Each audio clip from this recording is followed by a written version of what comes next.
नमस्कार दोस्तों, स्वागत है आप सभी का हमारे इस धार्मिक YouTube चैनल में। जी हाँ दोस्तों, आप अपने जीवन काल में कुछ नहीं आशिकने की चाह रखते हैं तो दोस्तों चैनल को सब्सक्राइब जरूर करें, बेल आइकन घंटी को भी प्रेस करें। प्रार्थना करते हैं कि दोस्तों वीडियो को शुरू से लेकर अंत तक जरूर देखिएगा, क्योंकि दोस्तों आज का वीडियो बहुत ही ज्यादा खास, बहुत ही ज्यादा महत्वपूर्ण, बहुत ही ज्यादा इम्पोर्टेंट रहने वाले हैं। आज के वीडियो जरा सभी मिस मत कीजिएगा, शुरू से लेकर अंत तक जरूर देखिएगा। जी हाँ दोस्तों, आज की यह प्यारी सी कहानी, यह प्यारा सा वीडियो प्रदर्शनी को किसी गांव में एक बहुत ही गरीब ब्राह्मण रहता था। उसके घर में एक विशाल वट वृक्ष था। उसे वट वृक्ष पर एक तोता मैना का जोड़ा रहा करता था। प्रिया दर्शकों, वह दोनों पति पत्नी बड़े बुद्धिमान थे और प्रिया दर्शकों ब्राह्मण बाद ही सीधा सच्चा इंसान था। वह बेचराबाद हाली का जीवन जी रहा था, ठीक से परिवार का पालन पोषण भी नहीं कर पाता था। लेकिन वह ब्राह्मण उन दोनों तोता मैना का खूब ख्याल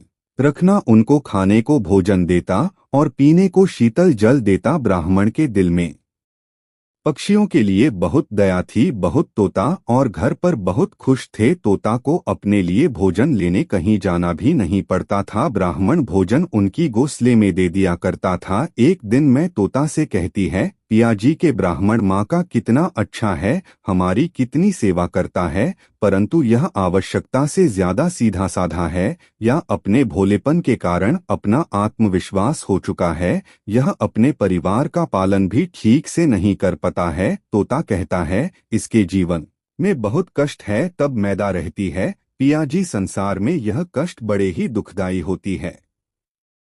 पहली पत्नी का वियोग, दूसरा अपनों द्वारा किया गया अपमान, तीसरा बच्चे हुए कर्ज को न चुका पाना, चौथा दोस्त राजा की सेवा करना, पांचवा दुष्ट पुरुषों का सौंग करना और छठवां दलित्रता में जीवन यापन करना। इनके मारे मनुष्य का शरीर बिना अग्नि के ही जलता है। प्रिया दर्शकों, ब्राह्मण को अत्यंत चिंतित और लाचारी देखकर एक दिन तोता और मैंने आपस में विचार किया कि हमें ब्राह्मण की कुछ मदद करनी चाहिए। बेचारा ब्राह्मण हमारे लिए इतना करता है, सारे पक्षियों की इतनी सेवा करता है, इसके बदले में हमें इसके लिए कोई नौकरी का इंतजाम करना चाहिए ताकि इसका और इसके परिवार का जीवन सुख से व्यतीत हो सके। प्रिया दर्शकों, रात भर सोने के बाद अगले दिन तोता और मैं ब्राह्मण से कहते हैं कि यह ब्राह्मण, आप राजा के पास चले जाओ और राजा से कहना कि वह अपने यहाँ तुम्हें नौकरी पर रख ले और जिस समस्या को कोई नहीं सुलझा पाएगा उसे समस्या को तुम सुलझा डॉग, और वेतन के रूप में राजा से 100 रुपये रोज मांग लेना। ब्राह्मण कहने लगा है,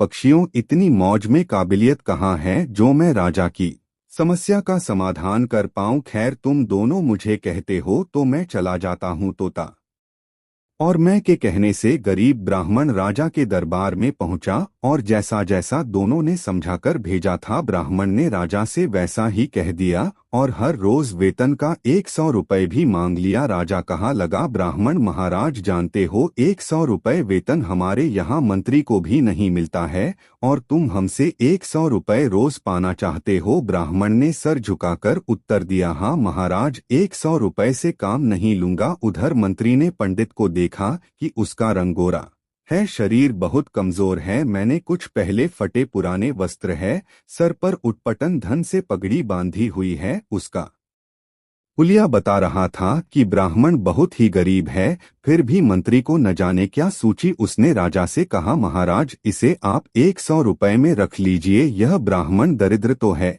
पर जब 100 रुपये से काम में नहीं मान रहा है तो जरूर इसमें कोई ना कोई खास बात होगी। राजा बोला, मंत्री जी, यदि मैं इसे 100 रुपये वेतन रोज पर रख लो तो क्या औरों के साथ अन्याय नहीं होगा? हमारे पुराने दरबारी तक इतना रुपये नहीं पाते हैं। मंत्री ने फिर कहा, महाराज, ब्राह्मण यदि 100 रुपये पाने की जिद कर रहा है तो जरूर कोई ना कोई विशेष बात इसमें होगी। इसके होली को देखकर किसी निष्कर्ष पर मत पहुंचे मंत्री के ज्यादा आग्रह करने पर राजा ने ब्राह्मण को अपने यहाँ रख लिया। शाम को राजा ने गरीब ब्राह्मण को 100 रुपए दिए। 100 रुपए लेकर गरीब ब्राह्मण अपने घर आया और कहा, देखा, भयभीत होने की कोई बात नहीं है। यह पैसे मैं कहीं से चुरा कर नहीं लाया हूँ। मैं इन दोनों तोता और मैं के कहने से आज राजा के दरबार में गया था और राजा से 100 रुपए वेतन रोज पानी वाला काम मांग लिया। मंत्री की सिफारिश पर राजा ने मुझे रख लिया, लेकिन मैं यह सोचकर हैरान हूं कि राजा ने रख तो लिया है, अगर कभी कोई ऐसा काम आ गया तो मैं उसे कैसे हाल करूंगा। तभी तोता ने हंसते हुए कहा, ब्राह्मण घबराइए नहीं, देने वाला तो ईश्वर है। जब वह देता है तो छप्पर फाड़ कर देता है, जब उसने दिया है तो समाधान भी वही बताया। आज ब्राह्मण को उन दोनों तोता मैना के फैसले पर बहुत खुशी हो रही थी। अब तो हर रोज ब्राह्मण को राजा के दरबार से 100 रुपए मिलने लगे। ब्राह्मण वह पैसे लाकर अपनी पत्नी को दे दिया करता। ब्राह्मण की पत्नी ने पहले तो उन पैसों से अपने रोजमर्रा की जरूरत को पूरा किया और बचे हुए पैसों को ब्राह्मण और ब्राह्मणी ने तोता और मैं को दे दिया और कहा कि इन पैसों पर तुम्हारा भी अधिकार है। प्रिय दर्शकों, फिर उन पैसों को तोता और मैं परोपकार के कार्यों में लगने लगे। वह उन पैसों से गरीबों को खाना खिलाने, जंगलों में रहने वाले पशुओं के लिए पानी की व्यवस्था करने और धीरे धीरे उन दोनों पति पत्नी ने ब्राह्मण की सहायता से एक पाठशाला खुला दी, ताकि गरीब लोगों के बच्चे जो पैसों की वजह से पढ़ नहीं पाते हैं, अक्सर बहुत से गरीब बच्चों का भविष्य भी गरीबों के कारण सिमट कर रह जाता है। उनके अंदर की उड़ने वाली योग्यता को धन न होने के कारण पंख नहीं मिल पाए, इसलिए योग्य होने पर भी वह लोग बस लाचार बनकर रह जाते हैं। तोता और मैंने उन रूपों से नगर के हर एक भूखे लाचारी की सहायता करी। उधर राज्य महल में ब्राह्मण को देखकर दूसरे दरबारी उनसे जलने लगे। वह हमेशा सोचते रहते थे कि मंत्री की मोर कथा के कारण यह पंडित रोज 100 रुपए ले जाता है और राजा साहब ने अभी तक इससे कोई 100 रुपए वाला काम भी नहीं लिया। प्रिय दर्शकों, एक दिन ऐसा हुआ कि ब्राह्मण की परीक्षा का समय भी आ गया। राजा के दरबार में एक दूसरे देश के राजा का दूध आया और उसने कहा, महाराज, यदि आप हमारे 2 बातों का सही उत्तर देंगे तो हमारे महाराज आपको हमारा आधार राज्य दे देंगे, नहीं तो आपको अपना आधा राज्य देना पड़ेगा। और यदि आपने उनके इस प्रस्ताव को ठुकराया तो वह आप पर आक्रमण कर देंगे। प्रिय दर्शकों, दूध की बात सुनकर राजा सच में डूब गया कि अगर दूसरे राजा की बात नहीं मानी तो व्यर्थ में रक्तपात होगा। सोच समझकर राजा ने दूध से कहा कि आप अपने राजा के दोनों प्रश्न हमारे समक्ष रखिए। प्रिय दर्शकों, इतना कहते ही दूध में एक पल की मंगवा उसे पालकी में 3 मूर्तियां रखी हुई थी। वह तीनों मूर्तियां संगमरमर के पत्थरों से बनी हुई थी। तीनों मूर्तियां देखने में बिल्कुल एक जैसी लगती थी। दूध ने कहा, महाराज, हमारे महाराज का पहला प्रश्न यह है कि मूर्तियों में श्रेष्ठ मूर्ति कौन सी है। यह सुनकर राजा और समस्त दरबारी हैरत में पड़ गए कि तीनों मूर्ति तो दिखने में एक जैसी है, फिर इनमें श्रेष्ठ सिद्ध कैसे हो सकेगी। राजा सहित राजा के सभी दरबारी उन मूर्तियों में अंतर सिद्ध नहीं कर सके। तभी अचानक मंत्री को याद आया कि हमने 100 रुपए वेतन वाले एक पंडित को किस लिए पंडित को मूर्तियों में अंतर ढूंढकर श्रेष्ठ सिद्ध करने को कहा। बेचारे भोले भाले पंडित जी भी मूर्तियों को देखकर आश्चर्य में पड़ गए कि इन तीनों मूर्तियां में अंतर को कैसे पता किया जाए। यदि नहीं बता पाया तो राजा नौकरी से निकाल देगा। अब तो दरबार में जलने वाले लोग भी सोचने लगे कि आज इस ब्राह्मण का खेल खत्म हो जाएगा। प्रियदर्शकों, काफी देर मूर्तियों को गौर से देखने के बाद भी पंडित जी को कुछ समझ में नहीं आया, तो पंडित जी ने कहा, महाराज, इन मूर्तियों को एकांत कक्षा में रखवा दीजिए, तब तक मैं घर होकर आता हूँ। लौटकर मैं इन तीनों मूर्तियां में अंतर आपको जरूर बता दूंगा। इतना कहकर पंडित जी अपने घर को चले गए। उधर राजा ने उन मूर्तियों को एकांत कक्षा में रखवा दिया। पंडित जी सीधे अपने घर गए और पूरी बात तोता और मैं को बताई। प्रश्न सुनकर तोता ने कहा, ब्राह्मण, जब तीनों मूर्तियां एक जैसी है तो अंतर जरूर उनके अंदर होगा। तुम एक काम करना, एक पतला सा तार उन मूर्तियों के कान में डालना। वह तार कहाँ निकलता है, यह बात आकर मुझे बताना, मैं आपको उनका अंतर समझा दूंगा। अब तो पंडित जी तुरंत राजमहल में गए और मूर्तियों के पास आए और एक पतला सा तार उनके कान में डालकर देखने लगे। प्रिया दर्शकों, पहले मूर्ति के कान में तार डाला तो वह तार दूसरे कान से बाहर निकल गया, दूसरी मूर्ति के कान में तार डाला तो वहां मुंह से बाहर निकल गया, और तीसरी मूर्ति के कान में तार डाला तो वह तार बाहर ही नहीं निकला। ब्राह्मण ने पूरी बात आकर तोता को बताएं, तब तोता ने समझाया। ब्राह्मण जी, मूर्ति के कानों के छेद आर पार है, इसका अर्थ है कि वह एक कान से सुनती है और दूसरे कान से निकाल देती है, और दूसरी मूर्ति कम से सुनकर मुंह से निकाल देती है,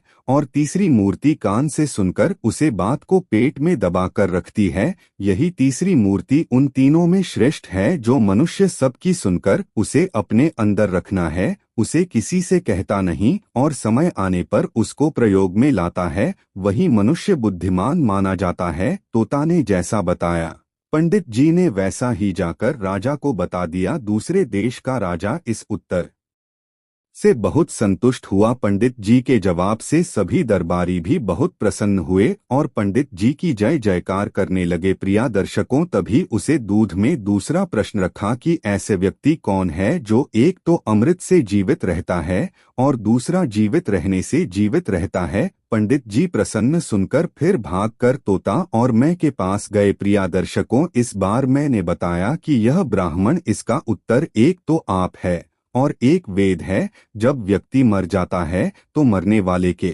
दांत संस्कार से लेकर श्राद्ध कर्म तक के कार्य करके पंडित की दक्षिणा लेकर अपनी जीविका चलता है, और वह मृत्यु की ओर जाने वाले बीमार लोगों को जीवित रखना है और अपना पेट भरता है। पंडित जी ने यही उत्तर जाकर राजा के सामने रख दिया। पूरे दरबार में पंडित जी की जय जय कर होने लगी। शर्त के अनुसार राजा को आधा राज्य मिल गया। पूरे नगर में पंडित जी की इज्जत बढ़ गई। प्रदर्शकों, एक दिन राजा ने सोचा कि प्रश्न सुनकर पंडित जी अपने घर क्यों जाते थे, जरूर कुछ तो कारण था। राजा के पूछने पर पंडित जी ने बताया कि उनके घर के बाहर एक बट वृक्ष है, उसे पर एक तोता और मैं का जोड़ा रहता है। वह दोनों पति पत्नी बहुत बुद्धिमान है, उनके कहने पर ही मैं तुम्हारे यहाँ नौकरी कर रहा हूँ और उन दोनों ने ही इन प्रश्नों के उत्तर मुझे बताए हैं। यह सुनकर राजा भी बड़ा खुश हुआ। राजा ने दोनों पति पत्नी को, तब दोनों पक्षियों ने तो पति पत्नी को अपने महल में बुलवाया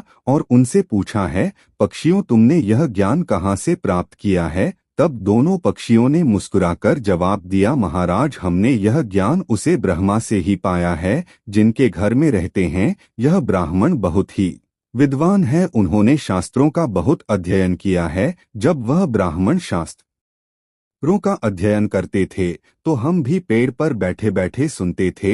यह उन्हीं की कृपा का फल है। यह महाराज, वह ब्राह्मण सीधे साधे हैं। आत्मविश्वास की कमी थी, वह जीवन भर अपने सीधेपन से गरीबी का दुख भोगते रहे। इस बार इन्होंने हमारी सलाम मानी और वह सफल हो गए। राजा कहाँ लगा है, पक्षियों है बुद्धिमान तोता और मैं ना, मुझे तुम पर बहुत गर्व है। तुमने एक लाचार ब्राह्मण का मान बढ़ाया है, साथ ही साथ एक राष्ट्र का नाम रोशन किया है। मैंगो, तुम क्या मांगना चाहते हो? प्रिया दर्शकों, तब तोता कहता है, महाराज, मैं चाहता हूँ कि हमारे नगर में सभी जीव जंतुओं का जीवन सुखमय हो और कोई भी पक्षी या कोई भी जानवर भूख या प्यास के कारण ना मारे। प्रिया दशकों में ना कहती है, महाराज, मैं चाहती हूँ कि हमारे राज्य में बेटों की तरह बेटियां भी शिक्षा प्राप्त करें। कहते हैं, जहाँ नारी आज्ञा के अंधकार में भटकती है वहाँ कभी सुख शांति नहीं आ सकती। नारी अपनी संतान की गुरु होती है, यदि वह शिक्षित है